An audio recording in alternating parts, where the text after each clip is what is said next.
یو لوی صفت چې هغه د الله د مینې لوی سبب ده او مونږ ته همیشه د هغې ضرورت هم پېښېږي هغې سره مخامخ کېږو او هغه د انسان نه مطلوب هم ده غوښتلی شوی هم ده هغه صفت د څه ده د صبر صفت ده چې چا کې صبر پیدا شو دې انسان سره به الله رب العالمین محبت کوي الله قرآن کې فرمایي دې سورۃ آل عمران کې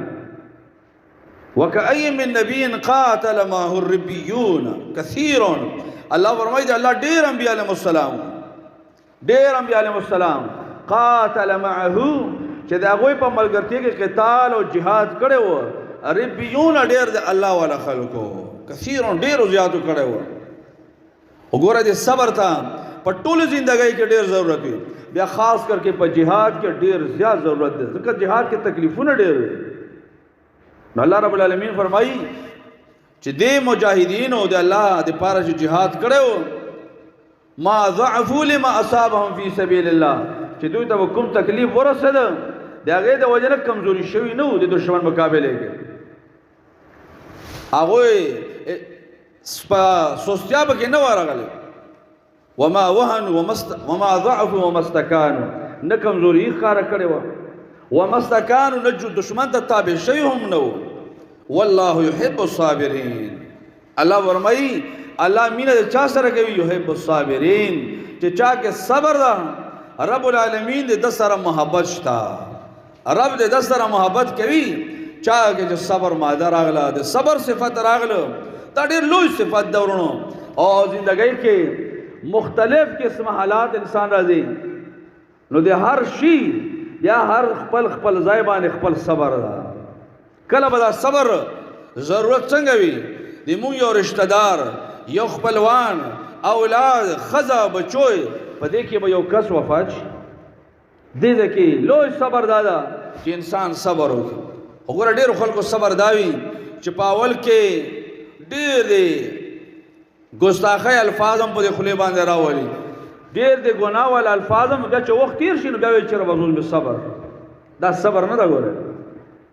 صبر دا ده چې مصیبت راغله او بس په دغه وخت کې انسان صبر وکړي نو صبر دا د الله ډېر خوښه ده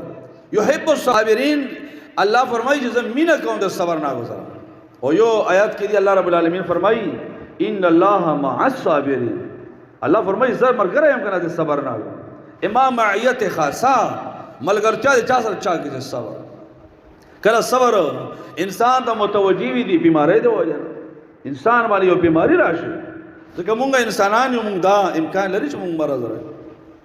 نو په دا وخت کې سړی په خپل مرض باندې صبر وکړي د الله لپاره رب العالمین د سره محبت کوي عطا ابن ابي رباح تابعی دا رحمه الله هغه فرمایي چې زه عبد الله ابن عباس رضی الله سره و نو ماته عبد الله ابن عباس راوي الا اريك امراه من اهل الجنه عطا د جنت د زنانو نه یو زنانه ته ونه خیم دا خو ډېره عجیب خبره ده او ډېره اعلی خبره ده عطا رحمه الله تو فرمایي بلا ویلې نه ضرور خیا ته به موږ د جنتي ښځه ښیو موږ به ګورو نه بلا ولې نه نو ورته وایي چې هذه المرأة السوداء دا توره ښځه وینې دا ګوره په ظاهري کې یو توره ښځه ده رنګ یې تور ده لیکن د الله په نسبت باندې موږ ته دا پته چې دا جنتي ده څنګه جنتي ده جنتی دا سره چې اتت النبي صلی الله علیه وسلم امدا خذ دا توره خذ ور النبي صلی الله علیه وسلم او ته یا رسول الله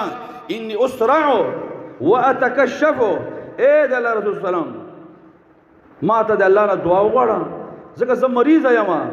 اسرع ما باندې سرعه مرض سرعه دوه قسمه وي سرعه الخلط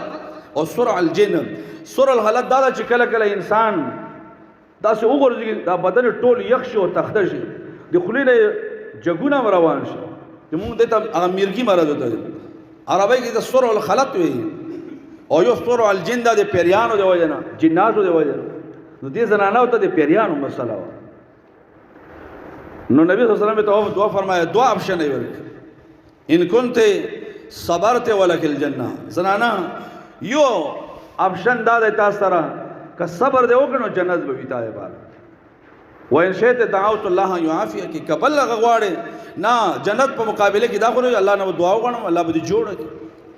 نو صحابه کناري نو کسانه و دي غټ مقصد جنت و هغه ته صبر تو صبر کوم بس تیر بشیدات دنیا بیماری دا مرض دا به تیر شي صبر مې دا صرف دا یو عرض لرم یا رسول الله صلی الله علیه وسلم چې ما باندې کله دا مرض راشي نو زه به حجاب شم به پردې کېږم په دا وخت نو فدع الله الله اتکشف یو دی الله نه دا یو دعا راته وغواړه چې خیر بیماری دا وی دا به تیر شي زندگی دا او ژوند دا به تیر شي خو چې دا به پردې کېږم نه دی دعا راته الله نه وغواړه نو فدعا لها نبی صلی الله علیه وسلم ته دعا وکړه چې الله دې باندې چې کلم دا مرض راځي الله پردې ما حاضر وي الله ځکه دا د انسان لپاره مؤمن لپاره دا یو ډېر سخت وي چې انسان به پردې شي. نورونو کله کله دا صبر متوجي وي انسان ته د مرض دی وجه نه په دې باندې انسان صبر وکړي دې باندې د الله معیت هم حاصلېږي او د الله رب العالمین محبت هم په دې باندې حاصلېږي. دغه وجه رسول الله فرمایي مسلم کې راځي الصبر ضیاء رسول الله فرمایي چې صبر چې دا رڼا ده ځکه د دنیا کې کله کله دا پریشانۍ دا غمونه ابتلاګانې دا تیاری په انسان باندې تیاری جوړ شي بالکل مختلف وجه نه نو تیاری چې جوړ شو د بچکی کې په څه باندې دې سره انسان سره چې صبر رڼا او بیټري او رڼا وي رسول الله صلی فرمایي الصبر ضیاء انسان چې بده تیارو کې منزل ته رسي نو دې ته صبر رڼا پکاره رسول الله فرمایي الصبر ضیاء او یو روایت کې رسول الله دا فرمایلی چې وما اوتي احد عطاء خيرا واوسع من الصبر